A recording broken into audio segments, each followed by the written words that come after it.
ஐசே ஐசே இந்த வந்துட்டனா நானா கூப்பிட்டேன். உன்னை யார் கூப்பிட்டா அப்ப? ஐசே ஐசே இந்த வந்துட்டனா சொல்லுங்கண்ணா. ஏய் உன்னை எங்க நான் கூப்பிட்டேன்? நாடி உன்னை எதுக்கு அவன் கூப்பிட்டான்? மா அவர் கூப்பிட்டது உன் காதுல கேட்டது தானேமா? ஆமா.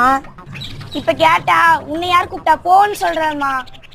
இன்னொரு வாட்டி அவன் கூப்பிட்டோம், அவன் செவிலு பிஞ்சிரும் பாரு. A few minutes later. ஐசே ஐசே இப்ப வாடி போலாம். டேய் இப்ப இவள நீ கூப்பிட்டியா? இல்லையே. ஐஸ் ஐஸ்னு கூப்பிடல. ஆமா. அப்ப எதுக்குடா கூப்பிடலன்னு சொல்ற? ஐஸ்கார சைக்கிள்ல போயிருந்தாங்கக்கா, கூப்பிடுற அவன் காதே கேட்கல. அதான் இந்த வாட்டி ஐஸ்னு கூப்பிட்டு ஐஸ் வாங்கினேன். இந்த ஐஸ் தான் ஐஸ் ஐஸ்னு சொன்னியா? பின்ன ஐஸ் ஐஸ் தான் சொல்லுவாங்க. பக்க